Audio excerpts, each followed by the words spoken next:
کمیته ایالتهای فوق‌العاده تاجیکستان گفت در سوختار شام یکم مای در نقطه فروش سوزشواری اکو اویل در محله اسپیچک یک شهر دوشنبه 29 نفر آسیب دیدند.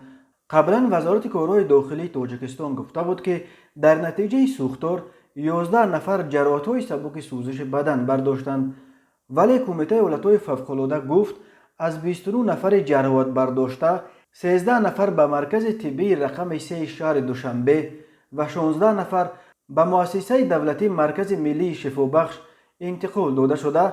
از شفابخش 12 نفر و از مرکز طبی رقم 3 10 نفر را بعد معاینه طبیبان به خانه‌هایشان جواب دادند. عین زمان در مرکز ملی شفابخش 4 نفر جراحت برداشتگان بستری‌اند که 2 نفر آنها حال وزنین دارند.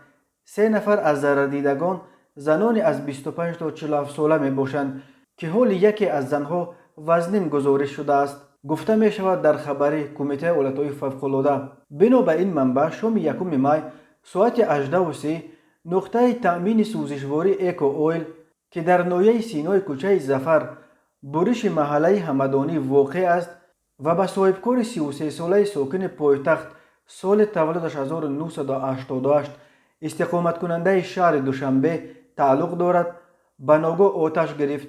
در نتیجه سوختار بالاپوش مغازه شفت اکو اویل، دیوارهای سن حولی خانه رقم 17 و شیشه های تیرزه های باغچه خصوصی کودکانه فضل 2010 نیز قسما ضرر دیدند. کمیته ایالتهای فوق‌العاده گفت برای فرو نشاندن آتش 16 عدد تکنیک مخصوص سوختار خاموشکنی جزو تامهای خدمات آتش نشانی شهر دوشنبه، 13 عدد تکنیک های ریاست استفاده بری راههای شهر دوشنبه، 9 عدد تکنیک یاری تعجیلی و زیاده از 50 نفر هیئت شخصی شعبه وزارت کارهای داخلی دوی ناحیه سینا جلب شدند. زبان آتش به حد بزرگ بود که تنها ساعت 22:12 به پارگی خاموش کرده شد.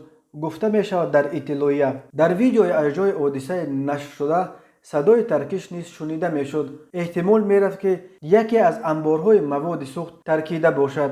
وزارت کارهای داخلی گفت در سوخت فروشی که در گرفت بیش از 60 تن سوزشواری نگاه داشته می شد. دکانی که دچار سوختار و ترکش شد قبلا به شرکت امید 88 تعلق داشته در پهلوی مسجد مهکلان جایگیر شده است. امید 88 یک شرکت زمان پیشتاز در بازار مواد سوخت تاجیکستان بود. بعد حبس رهبرش اودینایف در سال 2017 به 28 سال زندان محکوم شد. اودینایف ماه مارس سال جاری با زخم معده از محبس به بیمارستان محله یکم سویتسکی آوردند، ولی او در اول ماه اپریل در روی کت بیماری از دنیا درگذشت.